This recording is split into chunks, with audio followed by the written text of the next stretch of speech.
बिस्मिल्लाहिर्रहमानिर्रहीम और अस्सलाम वालेकुम। 24 जुलाई और पाकिस्तान में जुमेरात की दोपहर। आज की अहम तरीन खबरों में सबसे पहले किंग एडवर्ड मेडिकल कॉलेज, बल्कि अब मेडिकल यूनिवर्सिटी, और वहां पर पहुंचे हैं हमारे बहुत ही प्यारे, बहुत ही होनहार, बहुत ही जाज़बे नज़र डीजी आईएसपीआर। जी हाँ, डीजी आईएसपीआर साहब ने वहां पर जाकर जो इंडिया और पाकिस्तान की झड़प हुई थी उसके बारे में लेक्चर दिया, तकरीर की, नारे लगवाए और डॉक्टर्स के खून को गरमाया। तकरीर आपको पता है कि जाहिर है पूरे का पूरा फोकस सियासी भी था और अस्करी भी था। अस्करी साइड तो यही थी कि इंडिया को किस तरीके से हमने नाकों चने चबाए, किस तरीके से हम नंबर वन हुए, और उसके साथ साथ फिर थोड़ा सा टच उसके अंदर सियासी भी था। सोशल मीडिया के बारे में भी वहाँ पर बातचीत थी। किंग एडवर्ड की कुछ स्टूडेंट्स के साथ हमारी बातचीत हुई जिन्होंने दौराने ये जब कुछ हो रहा था, ये थोड़े से टिकर्स उन्होंने लेट जारी किए हैं। ये तकरीब तो बहुत पहले हो चुकी थी, लेकिन ये खबर आज जारी हुई है दोपहर के वक्त, और दुनिया टीवी ने जब इसे ब्रेक किया तो एन उस वक्त फिर हमने किंग एडवर्ड के अंदर रब्ता किया तो हमें पता चला वहाँ पर क्या कुछ होता रहा। बहरहाल वहाँ पर खुलेआम सवालात करने की इजाज़त नहीं थी स्टूडेंट्स को, बहुत ही कंट्रोल था सारा कुछ, और उस कंट्रोल्ड किस्म के सेशन के अंदर डीजी साहब ने तकरीर फरमाई। ये भी ध्यान में रखिएगा कि ये वही कॉलेज है जिसने बाजी मरियम को नालायकी की वजह से निकाला था। पता नहीं उस चीज़ का बदला बार बार इस कॉलेज यूनिवर्सिटी से लिया जा रहा है या कोई और बात है कि अब डीजी साहब वहाँ पर पहुँचे हैं। ये भी आपको पता होना चाहिए कि किंग एडवर्ड पाकिस्तान के जो टॉप के एक दो बेहतरीन दरसगाहें हैं, बेहतरीन यूनिवर्सिटीज़ या कॉलेजेस या इंस्टीट्यूशन है एजुकेशनल, उनमें एक किंग एडवर्ड मेडिकल कॉलेज या मेडिकल यूनिवर्सिटी भी है। और वहाँ के स्टूडेंट्स जो खालिस्तन, जिनका काम ज़ाहिर है जो तिब्बी तालीम है उसका है, और उनकी तवज्जो भी उसी पर होती है, और पूरी दुनिया के अंदर जो किंग एडवर्ड मेडिकल यूनिवर्सिटी से फारगुल तहसील स्टूडेंट्स है वो पाकिस्तान का लोहा बनवाते हैं, पाकिस्तान का नाम रोशन करते हैं। मेरी समझ से बाहर है कि उनको जाके इस तरह की जज्बाती तकरीरें या एजेंडा ड्रिवन तकरीरें करके उनका वक्त ज़ाया करने का मकसद क्या है। लेकिन बहरहाल जब हमने दुनिया टीवी के ऊपर ये ट्रांसमिशन सुनी तो उसमें जो आईएसपीआर साहब की तरफ से टिकर्स जारी हुए थे वो बड़े इंटरेस्टिंग थे। उन टिकर्स में ये कहा जा रहा था कि डीजी आईएसपीआर साहब ने ये जो ऑपरेशन या झड़प हुई थी, ये मरसूस वाली, इस झड़प के बारे में बताया, और बताया कि पाकिस्तान ने कैसे कामयाबियां हासिल की। और जाहिर है दूसरा जो टच था, जो हमारा एक सियासी और दूसरे वाला अस्करी सियासी विंग है, वो वाला टच भी दिया, सोशल मीडिया वाला भी दिया, और साथ साथ फिर स्टूडेंट का रिएक्शन भी बताया गया टेलीविजन के ऊपर। ये बताया गया कि तलबा और प्रोफेसर्स ने मज़ीद ऐसे सेशंस के में जो है वो अपनी दिलचस्पी का इजहार किया, और ये ख्वाहिश का इजहार किया है कि डीजी साहब को आते जाते रहना चाहिए। आपको मैंने पहले ही बताया कि डीजी साहब की पर्सनैलिटी माशाल्लाह इतनी जाज़बे नज़र है, इतना इफेक्टिव वो बोलते हैं, इतना वो आपको पता है कि इम्पैक्टफुल तकरीर भी करते हैं। तो स्टूडेंट तो मेरा ख्याल बिल्कुल ही उनके दीवाने हो गए होंगे, फ़ैन हो गए होंगे बहुत बड़े। तो इसलिए उन्होंने कहा कि डीजी आईएसपीआर साहब आते जाते रहें। अब देखते हैं, हो सकता है इस दावत के बाद डीजी साहब कहीं मामला को ज़्यादा सीरियस ना ले लें और किंग एडवर्ड मेडिकल यूनिवर्सिटी में हर हफ्ते एक लेक्चर देने ना पहुंच जाएं कि स्टूडेंट्स और फैकल्टी ने इस ख्वाहिश का इजहार किया। ग्राउंड पर उन्होंने ऐसा नहीं किया। ये टिक्कर लिखने वाले का कमाल है। जैसे साले जाफर साहब बहुत सारे टिक्कर्स लिखते हैं जिनका हकीकत से कोई लेना देना नहीं होता, ऐसे ही टिक्कर लिखने वाले ने ये कार्रवाई दिखाई है। लेकिन हमारे, आपको पता है, डीजी साहब तो बहुत ही फिर बर्क रफ्तार है, वो कहीं सीरियस ना ले लें इस बात को, और आने वाले वक्त में कहीं किंग एडवर्ड मेडिकल कॉलेज का जो सिलेबस है उसके अंदर ये जो महसूस वाला ऑपरेशन है इसका और बाजी मरियम का एक चैप्टर ही, बाजी मरियम का चैप्टर मैं इसलिए कह रहा हूं कि बाजी मरियम को ये शर्फ हासिल है, उनके पास इस बात का रिकॉर्ड है कि वो यहाँ से फारगुल तहसील तो नहीं है मुझे नहीं पता मैं क्या कहूँ, फारिग तो है लेकिन कौन से वाली फारिग है वो यहाँ से, क्योंकि उन्हें तो जाहिर नालायकी की वजह से यहाँ से हटा दिया गया था। तो आज किंग एडवर्ड मेडिकल कॉलेज के जो स्टूडेंट्स और प्रोफेसर थे उनका लहू गरमाया गया है, उनको नारे शारे लगवाए गए हैं। शुक्र करें कहीं सारों को बंदूकें देके हम जंग के लिए बॉर्डर पर ही नहीं भेज देते, जितना जोर से हमने हर कॉलेज यूनिवर्सिटी में जाके इस झड़प के बारे में बताना है, और मैक्सिमम कोशिश करनी है कि इसको मिल्क करें और मैक्सिमम इसके अंदर से हम अपना जो जो जो सियासी एजेंडा है वो इसके अंदर से ड्राइव करें। बहरहाल जी, अगली खबर आपके सामने अफसोसनाक खबर है, इस्लामाबाद से रखेंगे, जहां पर रिटायर्ड आर्मी कर्नल साहब और उनकी बेटी दोनों दरिया में बह गए थे, नाले में बह गए थे। आपको याद होगा बारिश के पानी में, बरसाती पानी के अंदर उनकी गाड़ी बह गई थी, आपने वो वीडियो भी देख रखी है। आज उनकी कोई तकरीबन शायद 50 घंटे के बाद या बल्कि 60 घंटे के बाद उनकी लाशें मिल गई हैं दरियाए सवां के करीब से, मीन बहुत दूर दरिया में जाकर उनकी लाशें मिली हैं, और बाप बेटी दोनों की, पहले कर्नल साहब की लाश मिली है, उसके बाद पता चला है कि उनकी बेटी की लाश भी मिल गई है। बहुत ही अफसोसनाक मामला है ये सारा, इस पर हमने डिटेल से बात की है। जो गलत काम डीएचए ने किए, जैसे आबी गुजरगाह के ऊपर कब्जा करके वहाँ पर गलत कंस्ट्रक्शन की, और उसके बाद जो वहाँ पर नाले की छोटी मोटी जगह छोड़ी भी, उसके इर्द गिर्द कोई हफाजती दीवार या कोई चीज़ ऐसी खड़ी नहीं नहीं की थी, वरना कर्नल साहब और उनकी बेटी आज जिंदा होते। लेकिन क्योंकि हमें कैप्टन ईमान दुरानी साहब ने बताया था कि बहुत अकाउंटेबिलिटी होती है, अगर यहाँ पर अकाउंटेबिलिटी हो तो फिर कर्नल साहब और उनकी बेटी का ये जो, मैं तो यही कहूँगा, हादसे में हुए तो वो शहीद हैं, लेकिन एक तरह से उनका कत्ल भी है, क्योंकि किसी ने हिफाजती वहाँ पर कोई चीज़ नहीं बनाई हुई थी, तो उसको सज़ा तो जरूर होनी चाहिए, लेकिन बिल्कुल नहीं होगी। अगली खबर इस्लामाबाद से आपके सामने रखते हैं, बड़ी इंटरेस्टिंग खबर है। इस्लामाबाद में बोस्तान खान, ये जो फॉरेन एक्सचेंज से रिलेटेड जितनी भी कंपनीज़ हैं जहाँ पर आप गैर मुल्की जो करेंसी है उसको पाकिस्तानी करेंसी के साथ एक्सचेंज कर सकते हैं, जितनी भी एक्सचेंज एजेंसीज़ हैं उनके ये रुए रवा हैं। बोस्तान खान मेरा ख्याल प्रेसिडेंट है, उनकी जो यूनियन है या रिप्रेजेंटेटिव है उन्होंने एक प्रेस रिलीज़ जारी की है। प्रेस रिलीज़ बड़ी अहम है, हालांकि ऐसी प्रेस रिलीज़ जारी की नहीं जाती, लेकिन उन्होंने कर दी है। उन्होंने प्रेस रिलीज़ ये जारी की है कि उनकी और उनके साथियों की मुलाकात हुई है डीजीसी, ISI के डीजीसी फैसल नसीर साहब के साथ, और उस मुलाकात में फैसल नसीर साहब ने उनसे पूछा कि ये डॉलर का रेट अचानक पाकिस्तान में ऊपर क्यों जा रहा है। तो बोस्तान खान साहब कहते हैं कि हमने उन्हें बताया कि स्मगलिंग हो रही है। जी हाँ, करेंसी की स्मगलिंग हो रही है, या करेंसी ब्लैक मार्केट में बिक रही है, या करेंसी की इलीगल धंधा हो रहा है करेंसी के अंदर, स्मगलिंग या आप उसे कहेंगे। तो उस पर उन्होंने सख्त एक्शन लिया। ISI के डीजीसी ने फौरी तौर पर अहकाम दिए, और सख्त एक्शन की वजह से ओपन मार्केट में जो रेट था डॉलर का वो 60 पैसे कम हो गया। अब ये मैं हैरान हूँ, ये जाहिर है ये ख्वाहिश पर ही इनकी प्रेस रिलीज़ ये जारी की गई है, लेकिन ये क्यों करवाई गई है ये मेरी समझ से बाहर है, क्योंकि इतनी बड़ी अचीवमेंट तो है नहीं। 60 पैसे या तो कोई 4, 5, 10 रुपए डॉलर के अगेंस्ट हमारी जो करेंसी का रेट है वो एडजस्ट होता है। 50, 60 पैसे, 1 रुपया तो वैसे ही दिन में चेंज होता रहता है। तो अगर ISI जैसी मरबूत एजेंसी के DGC से मिलने के बाद और कार्रवाई के बाद 60 पैसे सिर्फ रेट कम होना है, तो फिर मेरी समझ से बाहर है। अब बोस्तान खान पर हम ये भी इल्ज़ाम नहीं लगा सकते कि उन्होंने ये प्रेस रिलीज़ खुद ही जारी कर दी, क्योंकि वो नाम लिख रहे हैं इसमें डीजीसी फैसल नसीर साहब का, तो इसका मतलब है मुलाकात तो हुई। ये मेरी समझ से अभी तक बाहर है कि अगर मुलाकात हुई भी तो फिर इस प्रेस रिलीज़ को जारी करने का क्या काम था। और अगर ISI इसमें कुछ कर भी रही, पहले तो उनका जाहिर है इससे लेना देना नहीं डायरेक्टली, लेकिन अगर कुछ कर भी रही है तो जब तक उसमें वाकई कोई कामयाबी ना आ जाए, ये 60 पैसे के ऊपर प्रेस रिलीज़ जारी करवाना मेरी बहरहाल समझ से बाहर है। इसमें भी कोई यकीनन ऐसी चीज़ होगी जो हमें नहीं पता, आपको नहीं पता, लेकिन कम अज़ कम मुझे इसमें से ये बात समझ नहीं आई।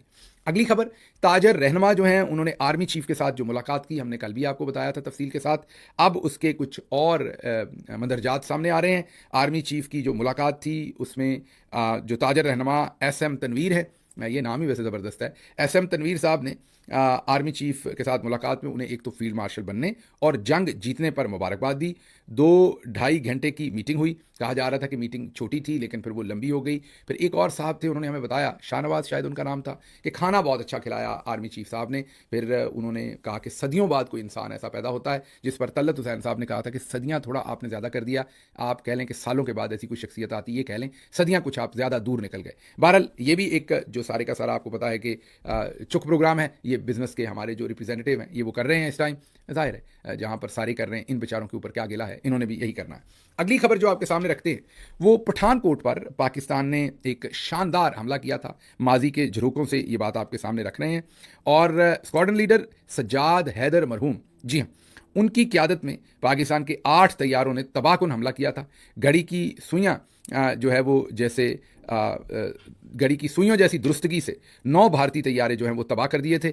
और हमला एयरफोर्स स्टेशन कमांडर के लिए मुकम्मल तौर पर गैर मुतवक्के था। ये कोई और नहीं कह रहा, ये ब्रिगेडियर समीर भुट्टा या भट्टाचार्या, मैं भुट्टा कह दिया माजरत, समीर भट्टाचार्या जो हैं ये कह रहे हैं, और इंडियन एयरफोर्स से ये शायद या इंडियन आर्मी से रिटायर्ड हैं, और ये वहाँ से बयान दे रहे हैं कि जो हमारे स्क्वाड्रन लीडर सज्जाद हैदर मरहूम थे उन्होंने किस तरह से इंडिया को भी हैरान कर दिया था और किस बेहतरीन तरीके से एक हमला किया था, और जिसमें 9 इंडियन जो जहाज़ थे उनको गिरा दिया गया था। लेकिन फिर आपने देखना है कि हमने यही हमारे जो स्क्वाड्रन लीडर थे सज्जाद हैदर मरहूम, जो हाल ही में जिनकी वफ़ात हुई है, अल्लाह उनके दर्जात बुलंद करे, वो जब जिंदा थे तो पिछले 2-3 साल में उनकी ज़िंदगी के आखिरी अयाम में हमने दुश्मन या मुखालिफ फ़ौज उनके बारे में जो कह रही है, और ब्रिगेडियर समीर भट्टाचार्या की हमने बात तो आपको बता दी कि उनको हमारा जो हरीफ है या मुखालिफ है वो किन अल्फाज में याद कर रहा है। और अब आप देखिए कि हमने उनको किस तरीके से ट्रीट किया है। ये ज़रा एक वीडियो क्लिप देखिए। ये SHO साहब हैं, ये चौधरी निज़ामुद्दीन साहब के बहुत ही करीबी SHO हैं, और एक SHO साहब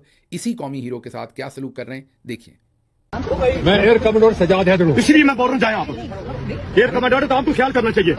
आपने क्या क्या आग नहीं लगाई है? मैंने इस मुल्क को कमांडर को आग लगाई है, आपने पाकिस्तान कमांडर को आग लगवाई है उधर, किसने? आपके बंधु ने, इन्होंने, और मैंने इस मुल्क को बचाया है। बचाया आपने। चले जाए प्लीज, आप लोग हम जा रहे हैं। किसने लगाई? ये वीडियो आपने पहले भी देख रखी होगी। आज क्योंकि ब्रिगेडियर समीर भट्टाचार्य का बयान सामने आया था तो हमने कहा क्यों ना आपको बताएं कि हमारा मुखालफ air commodore retired Sajjad Haider मरहूम साहब के बारे में क्या कहते हैं। इसको छोड़िए, आप ये देखिए हम उनको कैसे रिवॉर्ड किया था, हमने उनकी इज्जत अफजाई कैसे की थी। अच्छा जी, माजिद निज़ामी एक और खबर जो है वो ब्रेक कर रहे हैं। खबर यह है कि 2008 में भारतीय वजीर कमलनाथ ने पाकिस्तानी सहाफ़ियों से गुफ्तगू में दो टोक अल्फाज में खुलकर कहा कि जब तक हम रॉ और आईएसआई को समुद्र में नहीं डुबो देंगे। ये गौर से सुनिए, ये पाकिस्तानी सहाफ़ी माजिद निज़ामी कह रहे हैं कि 2008 में भारतीय वजीर कमलनाथ ने पाकिस्तानी सहाफ़ियों से गुफ्तगू में दो टोक अल्फाज में खुलकर कहा कि जब तक हम रॉ और आईएसआई को समुद्र में नहीं डुबो देंगे पाकिस्तान और इंडिया के अवाम तरक्की नहीं कर सकते। हम हैरान रह गए कि किसी मुल्क का वफाकी वजीर एक हरीफ पड़ोसी मुल्क के सहाफ़ियों के साथ इतनी बेबाकी के साथ अपनी ही इंटेलिजेंस एजेंसी मतलब रॉ के बारे में ऐसा बयान कैसे दे सकता है। क्योंकि मेरा ख्याल माजिद निज़ामी साहब सोच रहे होंगे कि अगर ऐसा बयान हमने दिया होता तो हम तो अभी तक वीगो डाला आ जाता और चुके जाते। तो उनको ये लग रहा होगा कि कमलनाथ भी चुका जाएगा, लेकिन मेरा ख्याल कमलनाथ नहीं चुके गए और इस बात के बावजूद भी वो सियासत भी करते रहे और उनका इलेक्शन भी किसी ने फॉर्म 45, 47 जारी नहीं किया और उन्होंने इसके ऊपर खुलकर इजहार ख्याल भी किया। तो बहरहाल ये एक फ़र्क है, इसको अब हमें रिकग्नाइज़ करना पड़ेगा, मजबूरी है। वैसे तो हम कोई चीज़ रिकग्नाइज़ नहीं करते उस तरफ की और करनी भी नहीं चाहिए, लेकिन करनी भी नहीं चाहिए का मतलब ये है कि हमने हमेशा यही कहना है कि हम ही नंबर 1 है। चलें ठीक है, लेकिन ये वाली चीज़ तो अब बिल्कुल सामने है, करें तो क्या करें। अच्छा जी, नुसरत जावेद साहब ने एक चीज़ के ऊपर रोशनी डाली है। उन्होंने कहा है कि शाह महमूद कुरैशी जो मुशर्रफ के मार्शल में आधे घंटे के लिए भी गिरफ्तार नहीं हुए, वो 2 साल तक जेल में रहे हैं। इनके बारे में ये कहना कि वो माइनस इमरान खान की गेम में शामिल हो गए हैं, ये बहुत बड़ी ज्यादती होगी। शाह महमूद कुरैशी की एक मुकदमे में बरियत और माइनस इमरान फार्मूले से मुतल्लक सीनियर सहाफ़ी नुसरत जावेद ने ये गुफ्तगू की है। देखिए, मैं अग्री करता हूँ उनकी बात से कि शाह महमूद कुरैशी साहब कोई शक नहीं बड़ी दलेरी के साथ जेल काट रहे हैं। ये हमारे चौधरी निज़ामुद्दीन का वतीरा है। बहुत सारे वो काम करते हैं, उसमें कभी किसी का नाम बीच में से निकाल देते हैं, कभी किसी का डाल देते हैं। जैसे शाह साहब को जेल में रखा हुआ है पिछले 2 साल से, लेकिन इस मुकदमे में उन्हें बरी कर दिया। किसी और मुकदमे में उन्हें सजा दे देंगे आने वाले दिनों में देनी हुई तो। लेकिन जब से वो बरी हुए, हर जगह पर माइनस इमरान खान में शाह साहब के रूल को टटोलने की कोशिश की गई। मैं ये कहूँगा कि ये दुरुस्त तर्ज अमल नहीं है। मैं एग्री करूँगा नुसरत जावेद साहब के साथ। 2 साल से शाह साहब जेल काट रहे हैं, तो हमें एहतराम करना चाहिए, इस चीज़ का रिकग्नाइज़ करना चाहिए। उनकी जो ये कंट्रीब्यूशन है पार्टी के लिए, इमरान खान के लिए, उसको रिकग्नाइज़ करना चाहिए और बिल्कुल इस तरीके से उनकी इस कुर्बानी की बेतौकीरी नहीं करनी चाहिए। अच्छा जी, अगली बातचीत भी इन्होंने की एक टॉक शो के अंदर और कहा कि जो अहमद चट्ठा हैं एमएनए मुंतखब हुए वो वजीराबाद से और उन्होंने 60,000 वोट लेकर वो 1,60,000 वोट लेकर वो एमएनए मुंतखब हुए। लेकिन झूठ उनके बारे में ऐसा बोला गया 9 मई में कि वो एक ही वक्त में गुजरांवाला में भी मौजूद थे और एन उसी वक्त में वो मियांवाली में भी मौजूद थे। उन्होंने कहा कि जब आप इस तरीके से झूठे केसेस करके लोगों को सजाएं देंगे तो फिर कौन आपके 9 मई के बयानिए को मानेगा और कौन इन सजाओं को जो है वो इंसाफ पसंदी समझेगा या इंसाफ पर मबनी समझेगा। इन सजाओं को फिर ना कोई सीरियस लेगा, ना इनका कोई भी एहतराम कर सकेगा। मीन एक शख्स जो 1,60,000 वोट लेके जीतता है और वो उस पर आप इल्ज़ाम लगा रहे हैं कि इल्ज़ाम क्या, गुजरांवाला में भी आपने उस पर पर्चा दर्ज किया हुआ है। गुजरांवाला में भी आप कह रहे हैं कि वो एहतजाज कर रहा था और एन उसी वक्त आप कह रहे हैं कि वो मियांवाली में भी कर रहा था, एन उसी वक्त आप कह रहे हैं वो लाहौर में भी कर रहा था और फैसलाबाद में भी कर रहा था। इससे बड़ी जाहिर है बेशर्मी कोई और हो नहीं सकती, लेकिन क्या किया जाए। अगली खबर बड़ी ही इंटरेस्टिंग है। अगली खबर मुझे आज एक पुलिस ऑफिसर, बहुत ही सीनियर पुलिस ऑफिसर, अब रिटायर्ड हो चुके हैं, उन्होंने मुझसे रब्ता किया। आज उन्होंने बाजी मरियम की ये वीडियो भेजी जो इस वक्त स्क्रीन पर चल रही है। इस वीडियो को उन्होंने मुझे भेजा क्योंकि अब वो रिटायर्ड हो चुके हैं, शायद खुल के बात कर सकते हैं। तो उन्होंने मुझे कहा कि इसमें जो वज़ीर मोहतरम हैं जिनका नाम सुहेल शौकत भट्ट है, वो और उनके मामू शफकत उर्फ बग्गा भट्ट, उन्होंने कहा कि इनको कम से कम 3 कत्ल और डकैती और मर्डर और गैंग रेप के जो केसेस हैं, मुतअद्दिद केसेस हैं, उनके चालान में मेरे जो जूनियर्स थे उन्होंने बुक किया। मतलब वो बड़े ही सीनियर पोजीशन के ऊपर थे और उनके जो जूनियर्स थे, मीन एसपी थे, डीआईजीज थे, उन्होंने कहा कि जब मेरा टेन्योर था तो उस टेन्योर के अंदर उन्होंने कहा कि ये जो वज़ीर साहब हैं, ये सुहेल शौकत भट्ट और इनके मामू शफकत उर्फ बग्गा भट्ट, इन्हें कम से कम 3 कत्ल, डकैती, मर्डर, गैंग रेप और मुतअद्दिद केसों में हमने खुद बुक किया हुआ है। हम उसके चशमदीद गवाह हैं। उन्होंने कहा कि हमने खुद चलान पेश किए हुए हैं, सर मुकदमे नहीं दिए, चलान अदालतों में पेश किए हुए हैं। और फिर उन्होंने कहा कि मंशियात के केसेस की तो लाइन ही लगी हुई थी इनके बारे में। और फिर उन्होंने कहा कि इन पर यह भी इल्ज़ामात थे कि बॉर्डर के पार से भी ये मंशियात के धंधे में मुलव्वस थे, मीन इंडिया से पार से भी ये मुलव्वस थे। ये उनका कहना है, क्लेम करना है। लेकिन वो कह रहे हैं कि इंडियन फिल्म का सीन लग रहा था क्योंकि आज बाजी मरियम ने ये जो फोर्स बनाई कि किस तरीके से हमने मंशियात के ऊपर कंट्रोल करना है, तो उन्होंने कहा मेरी हंसी निकल गई जब मैंने मैंने सुहेल शौकत भट्ट साहब को इसमें मौजूद पाया तो मैंने कहा कि इससे तो बहुत ही ज़बरदस्त मंशियात को कंट्रोल आप कर सकेंगे। तो जो नारकोटिक्स कंट्रोल की ये फोर्स बनाई गई है, जाहिर है इसका बिल्कुल भाग दौड़ जो उन्होंने सुहेल शौकत भट्ट साहब के हाथ में थमाई है, ये वाकई उन्होंने बहुत ही ज़बरदस्त काम किया। और बाजी से आप और कोई काम एक्सपेक्ट भी नहीं कर सकते। बाजी जो भी करती हैं आपको पता ठीक करती हैं। तो अब उन्होंने मायनाज किस्म का बंदा जो है वो ढूंढा है और जाहिर है जितना मंशियात के बारे में इनका इल्म है वो इल्म तो दरकार ही था मंशियात को ख़त्म करने के लिए। देखते हैं अब मंशियात जो है वो दिन दुगनी रात चौगनी तरक्की करती है या ख़त्म होती है, ये तो आने वाले वक्त में देखेंगे। अगली खबर, थाईलैंड और कंबोडिया ने एक दूसरे के हमसाया मुल्क हैं, उन्होंने जंग शुरू कर दी है। उनके दरमियान फड्डा है एक मंदिर का, जो इंटरनेशनल कोर्ट ने फैसला किया था कि वो मंदिर जो है वो कंबोडिया के अंदर है और उस पर कंबोडियन जो लोग हैं उनका हक है या कंबोडियन कंट्री का हक है। बस उसी पर झड़पें होती रहती हैं आए दिन। पिछले एक हफ्ते में दोनों ने एक दूसरे का एक जो फौजी था उसको हलाक कर दिया था और अब बाकायदा हमले कर दिए हैं। सुनने में ये आया है कि रॉकेट फायर किए गए एक दूसरे के ऊपर और 10-10, 20-20 लोगों के हलाक होने की खबरें दोनों तरफ। यहाँ तक भी खबरें हैं कि जेट्स भी शायद यूज़ किए जा रहे हैं, मीन एयरफोर्स से भी शायद बमबारी की जाएगी या एयरफोर्स को भी शायद इन्वॉल्व किया जाएगा एट लेटर स्टेज या शायद कर दिया गया। तो ये खत्ते के जो सुकून है उसके लिए जाहिर है ये एक बुरी खबर है कि थाईलैंड और कंबोडिया के दरमियान बाकायदा जंग छिड़ी हुई है। इस टाइम दोनों मुल्क एक दूसरे के ऊपर बाकायदा इस वक्त रॉकेट मार रहे हैं।